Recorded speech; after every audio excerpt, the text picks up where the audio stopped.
everybody, this is Charlize, the Nocty Girl out here at Death Valley National Park. I recently got my hands on a few rolls of the new Cinestill 400D. Follow me as I test out this new film inside this beautiful park. Last year, Cinestill announced this new 400 ISO daylight balance film along with a crowdfunding campaign to raise the funds needed to produce it in three formats: 35mm, 120, and 4x5. In a little over 2 hours after the campaign was launched, 55% of the funds had already been raised, which shows just how excited and hungry the film community is for new film stock.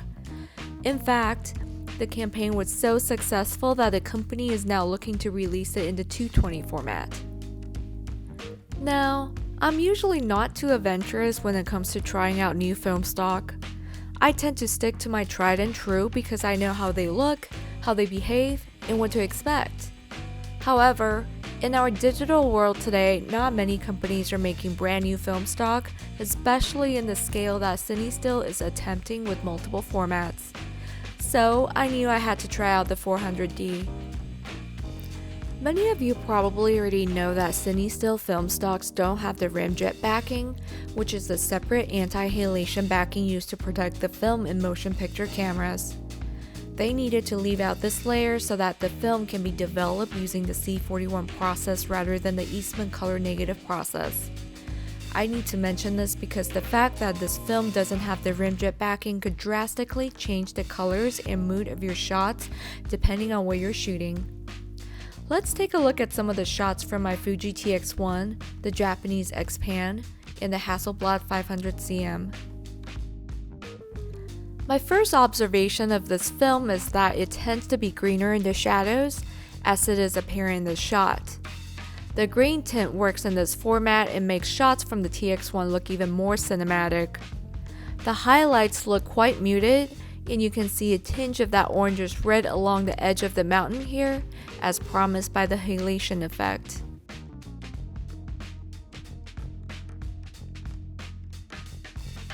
Here's a more drastic example of the halation effect. The overall scene is quite moody and green, but you see that orangish red glow around the highlights bleeding into the shadow areas. It's a stylistic look for sure. And it might not be for all occasions, but it can produce very nice colors if you work with the halation.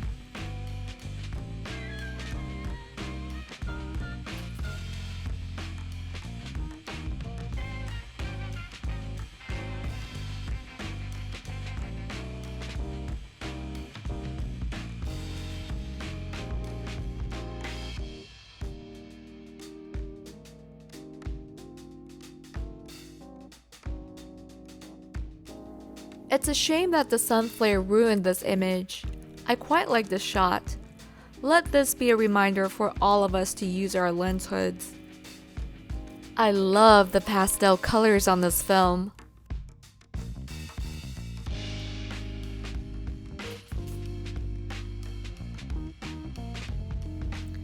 Okay, this film definitely works well in the pano format. It makes my shots look like stills from a movie.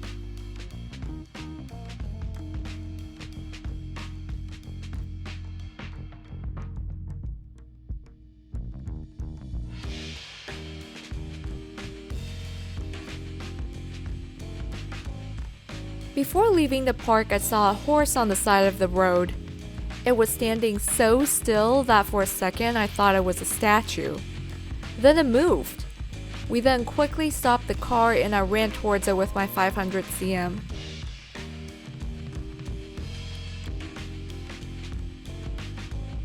Horses are such majestic beings.